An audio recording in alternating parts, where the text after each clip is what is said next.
ሰላም ጤና ይስጥልኝ ውድ አድማጭ ተመልካቾቼ እንደምን ቆይታችኋል? ይህ ማሂ ኢንተርቴይንመንት ነው። በማሂ ኢንተርቴይንመንት የተለያዩ ዝግጅቶችን ወደ እናንተ ይዘን እንቀርባለን። እናንተም እስከ ዝግጅታችን ፍጻሜ ድረስ አብራችሁን ቆዩ። እንግዲህ ውድ አድማጭ ተመልካቾቻችን በዝግጅታችን ላይ ያላችሁን ሐሳብ አስተያየት በማድረስ እንደዚሁም ደግሞ ሰብስክራይብ፣ ላይክ፣ ሼር እያደረጋችሁ ፕሮግራማችንን እንድታበረታቱ በዚህ አጋጣሚ ለመግለጽ እወዳለሁ። እስከ ዝግጅታችን ፍጻሜ ድረስ አብራችሁን ቆዩ።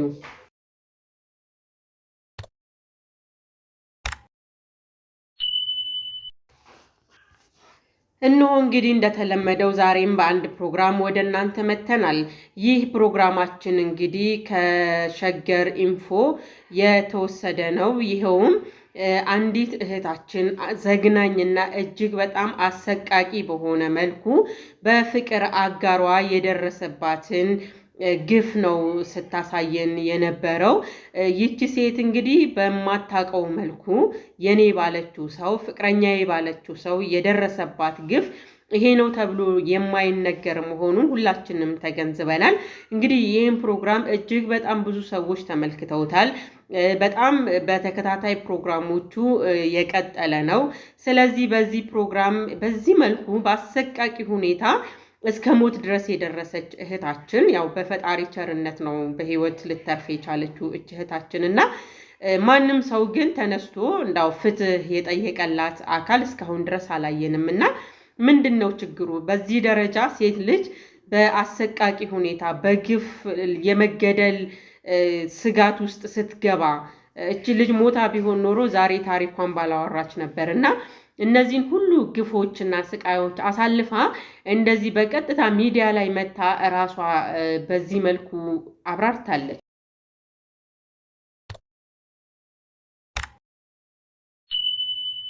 ስሜ ትዕግስት አየነው ሶስና አየነው እባላለሁ።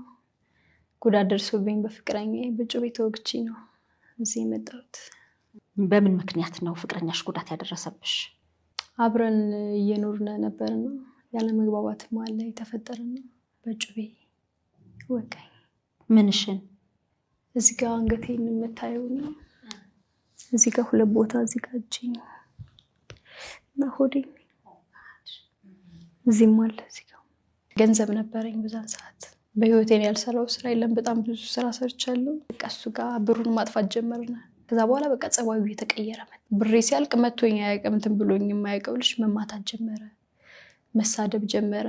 ከኔ ጠገብ ቁጭ ብሎ ሴት ጋር ማውራት ጀመረ ምናምን። ስልኩን እኔ ነበርኩ የሚይዘው። እዛ በኋላ ስልኩን አይሰጠኝም። የሆነ ቦታ ወጣ ሲል በግድ እንትን በየሰው የሴት ፎቶ ነው ስልኩ።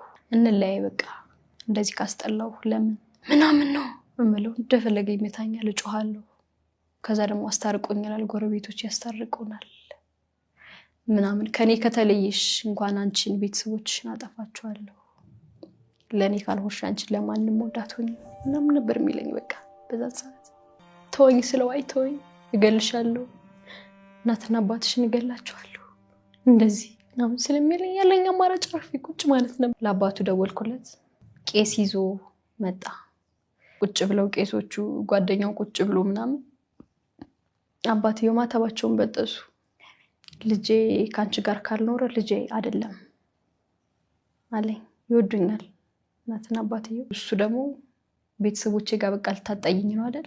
አባቴ ጋር ልታጣይኝ ነው አይደለ? ህይወትሽ እንደማበላሽ ወቂ። አባቴ እዚህ ጋር ተጣልቶኝ ትቶኝ ቢሄድ ህይወትሽን እንደምነጥቅሽ ወቂ ምናምን ሲለኝ እሺ ብዬ ታረኩኝ። 2 ቀን 3 ቀንም አልቆየም ሲደበድበኝ። አስተኝቶ ነበር በርግጫ የሚደበድበኝ። ወደ ፖሊሶች ሄድኩኝ፣ ነገርኳቸው። ጠብቂና ባሎች ጋር ተሰብስበን እንመጣለን ብለው እነሱን እየጠበቅኩኝ እያለ ነው ሰፈር ላይ ልጅ ይዤ አላሳዝንሽም እንዴ ምናምን አታከብሪኝ ምናምን ስትለኝ እሺ ብዬ ከሷ ቤት ገባሁኝ። እሱም ከነሱ መሀል ሆኖ ለመነኝ እና አንዴ ውጡ እስኪ ላናግራት አላቸው። እነሱ ይዞ ነበር ለካ ተዘጋጅቶ ነበር የመጣ። በቃ ብቻቸውን ያወራሉ ይስማማሉ ብለው ትተውን ወጡ። እንደመጣ እዚህ ጋር ነው እዚህ ጋር ሳመኝ። አይ አልፈልግም እንዳትስመኝ ምናምን ነገር ስለው ተጣል እንደዚህ ነው ያዘኝ። እንደዚህ ነው መቁረጥ የጀመረው። እንደነገጥኩኝ ደሙን ሳየው እና እንዳልነሳ እንደዚህ አድርጎ ይዞኛል። እዚህ ጋር እንደዚህ አጣብቆ ይዞኛል። ያው ወንድ ልጅ አይደለም ከዛ በኋላ መጮህ ጀመርኩኝ። ባለቤቱ አጋጣሚ ሴቶች ያወጣዋል። እሱ ቤት ውስጥ ነበር፣ አጋጣሚ ግቢ ውስጥ ስራ እየሰራ ነበር።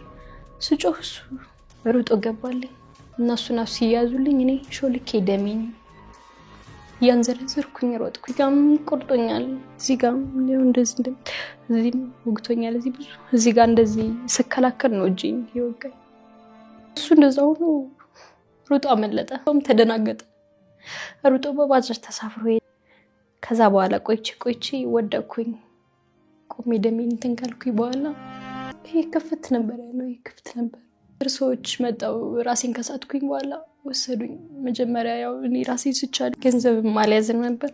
ዝናብ ነበረ በጣም አስታውሳለሁ። እና አከራይ ነበረች አብረኝ፣ ብቻዋን ነበረች። እዛ ሆስፒታል ላኩን። እዛ ደግሞ ምንም የለበስኩት ልብስ የለም፣ መሽቷል፣ ሌሊት ነው፣ ዝናብ በጣም እየዘነበ ነው። በዚህ ብርድ እየገባ ነው፣ በዚህ በጣም እያመመኝ በጣም እየጮህኩኝ ነበረ። እና እዛም ሄደን 40 ሺህ ብር ነበር የተጠየቅነው። እንኳን 40 ሺህ ብር 10 ሺህ ብር ማለት ነው። ብር ካላመጣችሁ አትገቡም ተባለ። አምቡላንሱም አውርዶ በቃ አውርጃት ልሂድ አለ። እሷም እየተሰቃየች ትጮሃለች። ኧረ ተው እባካችሁ ስለማርያም ስለመድኃኒዓለም ይህች ልጅ ሞተችብኝ፣ ኧረ ነፍሷ ሊወጣ ነው ትላለች። እና እኔ እሰማለሁ፣ ያው ማውራት ባልችልም። ይዘውን ከመጡ በኋላ ደግሞ ከአምቡላንሱ ላይ ማን ያወርድላት? እዛ በኋላ ገባሁኝ ፈለገ ህይወት ገብታ አነጋገረቻቸው። ያው ትተርፋለች አላሉም እነሱም ቢሆኑ ትሞታለች ነው፣ ማንንም ሰው ትተርፋለች አላለኝም። ያየኝ ሰው ሁላ እኮ ትሞታለች ነው፣ ዶክተሮችም ጭምር ማለት እና ወደ ሰርጀሪ ክፍል ገባሁኝ። ስንት ሰዓት እንደገባሁ አላውቅም፣ አላስታውስም። ግን በጣም ብዙ ሰዓት ነበር የጨረሰባቸው ዶክተሮች፣ በጣም ደክመው አልነቃላቸው ብዬ 11 ሰዓት ሲል ከሌሊቱ ነው የወጣሁት ከሰርጀሪ።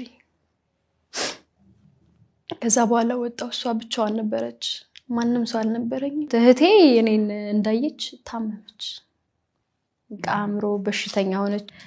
ለአንድ ቀን እንደመጣች በቃ ተለላከችኝ ምናምን፣ ቡና ፈላችልን ምናምን እንደመጡ የሆዴን አላየችው ነበር። ማታ አብረን ስንተኛ አየችው የሆዴን።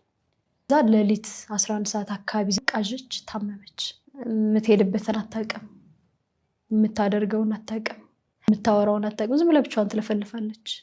መጣልሽ ትለኛለች ሌሊት እየተነሳች። ማን ልጁ መጣልሽ ትለኛለች። እና ተጎዳው በእኔ ምክንያት መጣ። ደግሞ እሷ እንደዚህ አእምሮ በሽተኛ ስትሆን በጣም ተጎዳው። ምን አለበት ሞች ቢሆን አንዴ ሞታለች ተብሎ ያርፉ ነበር ምናምን።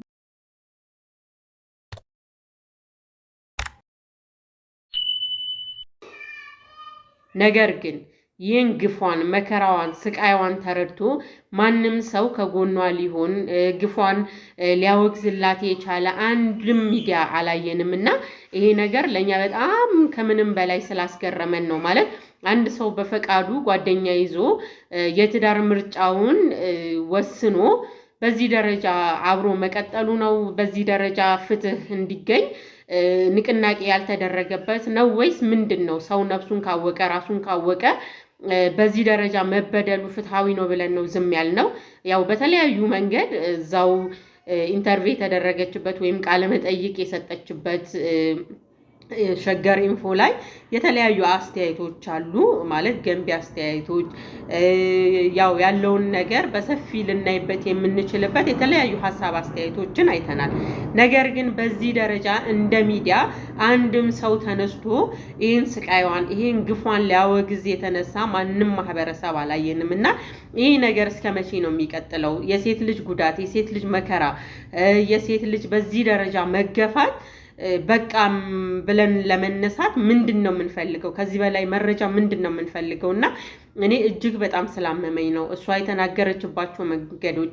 እሷ ስትናገር ለመስማት እስከሚሰቀጥጥ ድረስ የሚሰቀጥጡ ግፎችን ያሳለፈችው እና ይህን ሁሉ መከራ ስታሳልፍ፣ ይህን ሁሉ ፈተና ስታሳልፍ ትናንትና ብቻዋን ነበረች። እንደገና ደግሞ ነገ ላይ ለምንድን ነው ብቻዋን የምንተዋት የሚለው ነገር እጅግ በጣም ስለከነከነኝ ነው የእሷን ፕሮግራም ለመስራት ያነሳሳኝና ሁላችንም በየትኛውም አቅጣጫ በየትኛውም መንገድ እችን ሴት እህታችንን መከራዋን፣ ስቃይዋን በቃሽ ልንላት ይገባል። ምክንያቱም ዛሬም ባልደገፍናት ቁጥር ነገ ተነገ ወዲያ የሚደርስባትን መከራና ፈተና ልናቅ አንችልም እና በዚህ ደረጃ የተገፋችን ነፍስ በዚህ ደረጃ የተገፋችን ሴት እህታችንን ዝም ብለን ልንተዋት አይገባምና ሁሉም የፍትህ አካላት ሁሉም ማህበረሰብ ከጎኗ ሆኖ ደህንነቷን ልናስጠብቅላት ይገባል የሚል አይምሮ ውስጥ ስለመጣ ነው።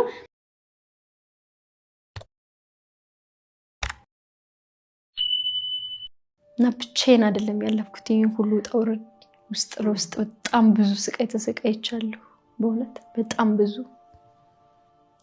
ሴት ሆኜ ጎዳና ላይም ከብዶኛል በጣም ሴት ሆኜ ብቻዬን ያለ ማንንም ሰው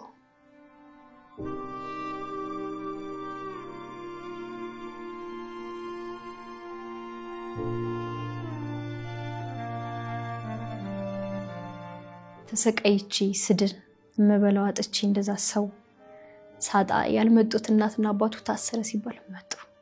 እሱን ለማስያዝ ጉያ ውስጥ ማደር ይሄ ከህሊና ጋር ያለውን ሙግት እንዴት ነው ብለን ለመጠየቅ በራሱ ድፍረት አይኖረንም።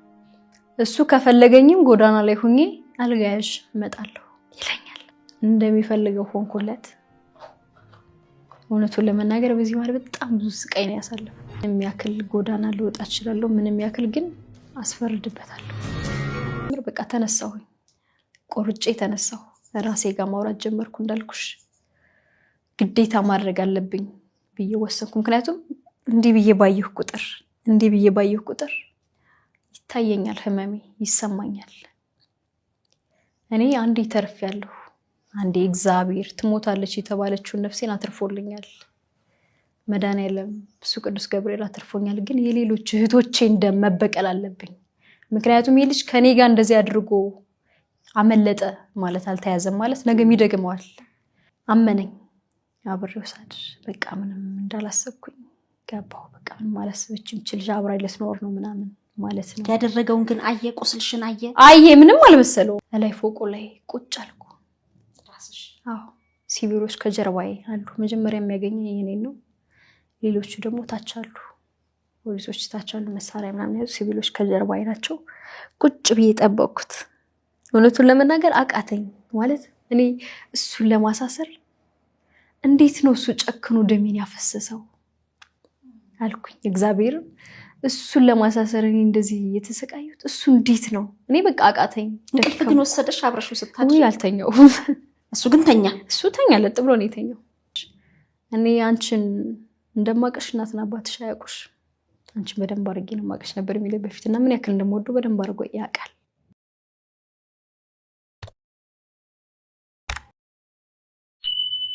እቺ ሴት እህታችን እነሱ መስራት የነበረባቸውን የህግ ስራ ነው እሷ እየሰራች ያለችው። በዛ ደረጃ የስለላ አካል እስከምትመስል ድረስ የምትሰልልባቸው መንገዶች ራሷን እንደገና አሳልፋ ሰጥታ ለሞት ራሷን አጋልጣ ሰጥታ ሰዎች እንዲረዷት በዚህም እየጮኸች እየለመነች እያለቀሰች እንግዲህ ይሄ ሰው እንድታስፈርድበት ድጋሚ እንደገና ሌላ ቁማር ውስጥ የገባችው የህግ አካላቶቻችን የሚታየው ክፍተት ነው። ምክንያቱም እቺ ሴት እህት እንደዚህ አሁን ይሄ እኮ በ30 ሺህ ብር ዋስ ማለት እንግዲህ ሰው ለገደለ ሰው ብቻ ነው ዋስትና የሚከለከለው። ገላሃት ተመለስ ነው ምንድነው ማለት መጨረሻው ምንድነው እየተፈለገ ያለው?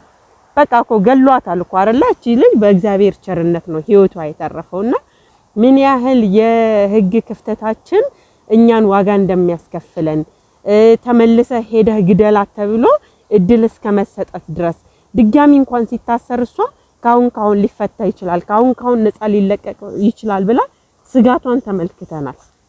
እንግዲህ ይሄ ነገር ሊታሰብበት ይገባል ነው እኛም የምንለው።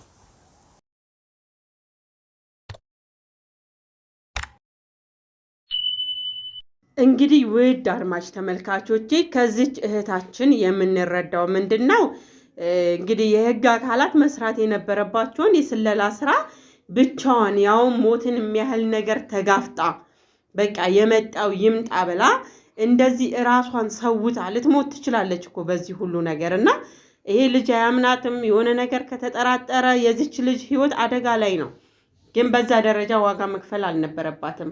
ነገር ግን በዛ ደረጃ ነው ራሷን ሰውታ ነው ይሄን ልጅ ለማስያዝ ስትደራደር የነበረው።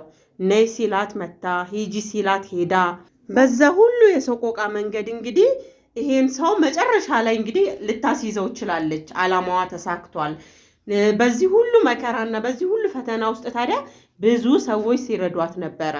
እንግዲህ ወንድ ልጅ በዚህ ልክ ጨካኝ ነው ተብሎ በጣም ሆረር በሆነበት መንገድ ሁሉ ሌሎች ደግሞ እንደ እራለንሽ ብለው የማያውቋት በትውልድም በምንም ከሷ ጋር ምንም አይነት ግንኙነትና ዝምድና የሌላቸው ማህበረሰቦች ከአከራዮቿ ጀምሮ እሷ እንደተናገረችው አከራይ ብቻዋን ዋጋ ከፍላለች ብላለች እና ከአከራይዋ ጀምሮ እንደዚሁም ደግሞ ለመስተንግዶ በሄደችበት በንጋታው በወደቀችበት ቤት ውስጥ አለንሽ በቃ ወንድሞችሽ ነን ተብላ በዚህ ደረጃ ተጽናንታ እንደገና አዲስ ህይወት እንድትጀምር እንግዲህ ይሄ ነገር ሆኗል ማለት እንግዲህ እቺ እህታችን ብዙ ሰዎችን ጠቅሳለች።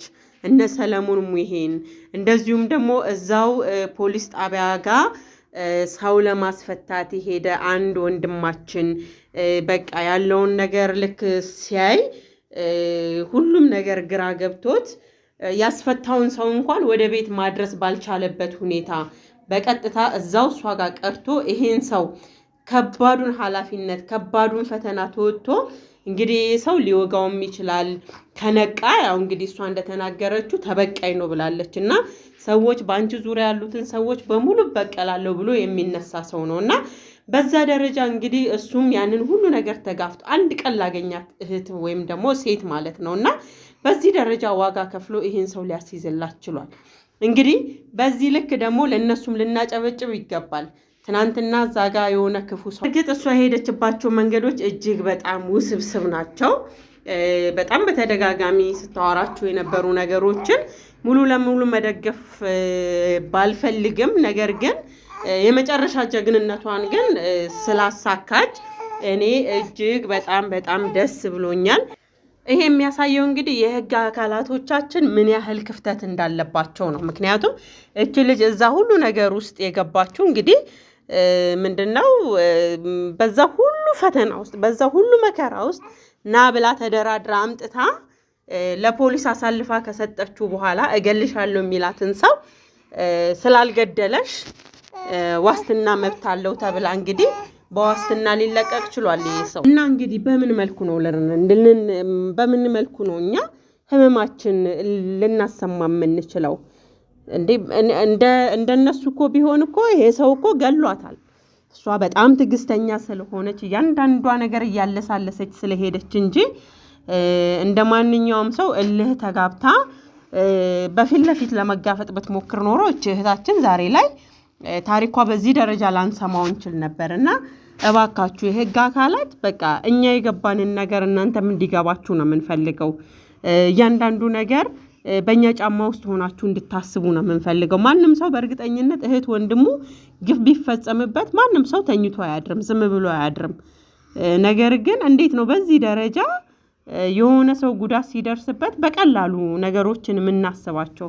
ብዙ ሰዎች እኮ ጠብቁን። አሁን የዛን ቀንም እኮ ልታስይዘው ሄዳ እኮ ነው አይደለም እነሱ ስብሰባ ላይ ስለነበር በዚህ ደረጃ በሞት አፋፍ ላይ ሆና እንግዲህ በስንት ሰዎች ጥረት ያው ማንም ከጎኗ ሳይኖር በአከራይዋ ትግልና ጥረት ህይወቷ ሊተርፍ የቻለውና ሁለተኛ ዙር ከተለቀቀ ይጨርሰኛል ትላለች። በዚህ ደረጃ እንዴት የሰው ልጅ በቃ ፍትህ ያጣል? እንዴት ውሳኔ ያጣል የሰው ልጅ? እንዴ ሰው ይሄን ያህል እንዴት ነው በቃ ማለት የነገ ዋስትናችንን እኮ ሁለተኛ ዙር እንኳን ሲታሰር እንኳን እስከ መጨረሻዋ ሰዓት ድረስ ማረጋገጥ አቅቷት በቃ ተመልሶ ከመጣ ይገለኛል እንደገና 24 ሰዓት ነው መቆየት የሚችለው ተብሎ እዛው እስር ቤት እንደገና ከዛ በኋላ ራሱ የነበራት ስጋት በዛ ደረጃ እኔ አላሳሰርኩም ብላ ራሱ ድጋሚ እሱ ጋር ነው እንድትገባ ምክንያት ይሆናልና በዚህ ደረጃ እስከ መቼ ነው እየተሳቀቀን? እስከ መቼ ነው ፍትህ አጥተን ምን ቀጥለው ምን ኖረው? እንዴ መጨረሻችን ምንድነው? ኧረ ፍትሃችን ይስተካከል። ምንድነው መጨረሻችን? እንዴ ኃይል ይባል ይገባል። ይሄ ነገር ውሳኔ ሊያገኝ ይገባል። ትዕግስት ጭካኔያዊ ተግባርና ጥቃት የተፈጸመባት በፍቅረኛዋ በወንድ ነው። አዲስ አበባ እሱን ለማስያዝ በመጣችበት ሰዓት ደግሞ አይዞሽ ያሏትና የደገፏትም ወንዶች ናቸው። አሁን ሰው ነው እንደዚህ ያደረገኝ ስትለኝ ዝም ብሎ በቃ አላህ አይደለም ወድሻለሁ ብሎ ወይ ደግሞ ሊዘርፍ ብሎ ምናምን እንጂ የምታውቁ ሰው አልመሰለኝም። ምን አይነት ሰው ምናምን መስላት ፍቅረኛ ስትለኝ በቃ ማመን ነው ያቃተኝ። ኦን ታርጌቱ መጀመሪያውኑ ብር ነው የልጅቱ እኛ ጋም ሆና ስለዛ ነበር ስታወራው ነበረው። ራይድ የጠበቅነው ነው ውጭ ቁመን ልጁ እንደዚህ ያሳፈርኩ አኪ ብላ ጠራችና አቤት ብዬ ዘወር ስል ነው እንደዚህ ብላ ሆዷን አሳየች። ያኔ በቃ እኔ እንጃ መሆኑ ነው የጠፋኝ። በሪያሊቲ እንደዛ አይቻላው እንደዚህ በቃ እኔ የሆነ ሜካፕ አድርጋ ምንድነው በቃ ድብልቅልቅ ነው ያለብኝ። በአንድ ቀን እቺ ልጅ አባራት እቺማ ታጋይ ነበረች በዛን ጊዜ ነው እንደዚህ የሆነችው ይያሉኝ ነበር ማለት ነው። ለሴት ልጅ ደግሞ ጎዳና ከባድ ነው ሊደርሳቸው የሚችሉ በደልም ስላለ ማለት ነው። አሁን መጥፎ ነገር ማድረግ ይችላል በተኛበት የሆነ ነገር አድርጋ መሄድ ትችላለች ከፈለገች ማለት ነው። ግን በፍትህ ታምናለች። ከሰለሞን ጋር ሆኖ ከስተመር ቁጭ ብሎ ካለው ከስተመር ላይ እንደዚህ ትሪ ይዞ ብር ለምኑ ነበር ለሷ። እኔን ካሳሰርሽ አንድ ስልክ በቂ ናት ብሏታል። እኔ ከምንም በላይ ደስ ያለኝ ደስታዋ እህቴ ተያዘ ትላለች እና አለቀሱ። ሁላችንም ለፍትህ ልንረባረብላት ይገባል በማለት እንግዲህ ይህንን ሐሳብ ለመስጠት ነው። እንግዲህ ሁላችሁም ይህንን ነገር አጢናችሁት በየራሳችሁ ሚዲያ ላይ ለፍትህ እንደምትቆሙ ዘብ እንደምትቆሙላት ባለሙሉ ተስፋ ነኝ ለማለት እወዳለሁ። እንግዲህ ውድ አድማጭ ተመልካቾቼ በጣም ስለተሰማኝ የሴት እህቶቻችን መከራ እስከመቼ ድረስ ይቀጥላል በማለት ነው ይህንን ነገር እንዳነሳ የተገደድኩት። ነገ ተነገ ወዲያ ዝም ባልን ቁጥር ነገሮች እያያችሁ ነው እየሰፋ ነው እየሄደ ያለው የሴት ልጅ መከራ በአዋቂ አይልም በህፃን አይልም በወጣት አይልም በባለትዳር አይልም በአዛውንት አይልም እና እነዚህ ግፎች የሆነ ቦታ ላይ ልናስቆማቸው ይገባል ብዬ አስባለሁ።